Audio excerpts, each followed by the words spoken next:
Ganjil, kajian kita kalau di malam tentang Puyang Kedum dan Puyang Malim. Kali ini Puyang Tuan dengan Puyang Lebih. Dua lakof, jadi ada dua lakof, dua gelaran atau bahasa kita tu dua pengadakan di jagat bersama yang populer. Dua yang kita bahas malam hari ini. Yang pertama Tuan, Puyang Tuan. Yang kedua Puyang Lebih. Tua perti Tuan. Tuan ini adalah gelaran di alam Melayu, bukan hanya di jagat bersama. Ia maknanya adalah pemimpin. Jadi gelar Tuan adalah gelaran atau lakof di alam Melayu maupun kita di jagat bersama yang maknanya adalah pemimpin. Selain pemimpin, mereka ini adalah yang dimuliakan. Dimuliakan karena nasabnya sebagai ahlul bait Rasulullah sallallahu alaihi wasallam. Jadi gelaran Tuan itu bukan sembarangan. Gelaran Tuan di alam Melayu maupun di jagat bersama adalah gelaran kemuliaan kepada pemimpin-pemimpin, baik pemimpin adat, pemimpin wilayah, sekaligus pemimpin agama. Di situ juga mereka adalah bernasabkan kepada Sayyidina Maulana Muhammad sallallahu alaihi wasallam. Contoh dan fakta sejarah mereka yang bergelar Puyang Tuan. Fakta sejarah ia bergelar atau berlakop atau berpengadakan Puyang Tuan. Di antaranya Puyang Tuan Sayyid Nurkodim Al-Bahrin, Puyang Tuan Raja Nyawa, Jemu Suhang ni, atau Puyang Awak. Puyang Tuan Kuasa Raja Ulia, ini Depati Penanggungan, pakai kata Puyang Tuan. Ada lagi Puyang Tuan Syarif Muara Danau, atau Puyang Tuan Syarif Baharudin di Muara Danau. Ada lagi Puyang Tuan Kecik di Tanjung Laut. Puyang Tuan. Kemudian di generasi berikutnya, di abad ke-19 banyak pakai Puyang Tuan pula, Puyang Tuan Lebih Penghulu.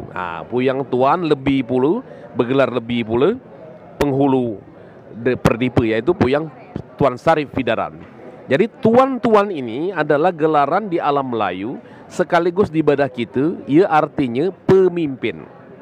Baik itu mimpin perang bersama semua melawan Belanda, mimpin adat, mimpin wilayah, makanya bergelar atau berlakop Tuan. Dan Tuan ini adalah gelar kehormatan, mereka adalah Ahlul Bait, zuriat daripada Rasulullah sallallahu alaihi wasallam, memasturkan gelaran Sayyid atau Syarif di jagat bersama dengan gelaran Tuan. Jadi Puyang Tuan ini katah jemanya.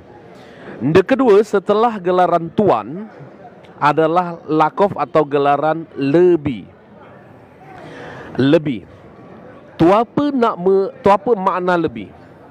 Lebih ini adalah spesifikasinya adalah mereka sebagai penghulu agama, sebagai ketip, sebagai Amuma ini hari mungkin kepala kantor urusan agama, kepala urusan agama.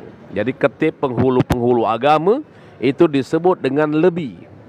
Ulama-ulama, ia ahli pastinya di bidang agama dan mereka adalah penghulu dalam satu wilayah, maka disebut lebih. Contoh dama-dama Puyang Lebih. Di antaranya adalah Puyang Lebih Penghulu Perdipa di abad ke-19. Di masa bersema atau semenda melawan Belanda, itu ada nama Puyang Tuan Lebih Penghulu Perdipa. Jadi Puyang Lebih Penghulu atau Puyang Tuan Lebih Penghulu Perdipa, iaitu gelaran kepada Tuan Syarif Pidaran, imam perang bersama semenda melawan Belanda tahun 1833 sampai tahun 1850. Jadi bergelar Lebih. Kemudian di abad ke-17 ada nama lagi Puyang Lebih Penghulu Abdul Qahar. Itu di abad ke-17, atau secara kekeluargaan lautan dari Puyang Awak. Lautan tu maknanya muanai kata bini Puyang Awak. Jadi Puyang Awak ada bini jema Pulau Panggung, dusun Pulau Panggung di Semendat Laut Mainiari. Bininya ini adalah kelawai kata Puyang Lebih Abdul Qahar. Jadi Puyang Lebih ini penghulu, lebih penghulu Perdipa, lebih penghulu Pulau Panggung, ya itulah Abdul Qahar di abad ke-17. Ada lagi Puyang Lebih di lebih timur tu di Batu Raja. Jadi Puyang Lebih adalah gelaran kepada para penghulu agama. Lebih Abdul Qahar, lebih Pidaran atau lebih Perdipa, Puyang lebih kalau di Batu Raja lebih timur. Nah, itu adalah menunjukkan gelaran atau lakop yang bermakna penghulu agama. Itu disebut lebih. Atau kadang-kadang dituliskan ditambah dengan ha, lebih. Ya aslinya lebih. Puyang lebih penghulu Perdipa. Puyang lebih penghulu Abdul Qahar, Pulau Panggung. Puyang lebih timur di Batu Raja. Nah, itu lebih artinya penghulu agama. Inilah lakop malam ini, dua lakop yang kita jelaskan. Yang pertama adalah lakop tuan. Yang kedua adalah lakop atau gelaran atau pengadakan, yaitu lebih. Jadi tuan dan lebih ada perbedaan. Kalau tuan artinya pemimpin.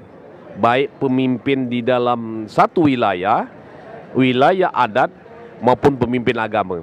Dan pacak pula sebutan ini digabung. Misalnya Puyang Tuan lebih. Jadi dua gelaran, Puyang Tuan lebih pula. Jadi dia pemimpin yang dihormati dan lebih. Lebih itu dia penghulu agama pula. Itulah gelaran kepada Tuan Syarif Pidaran. Puyang Tuan lebih penghulu Perdipa. Itu api juri kundang kaca bahasan kita.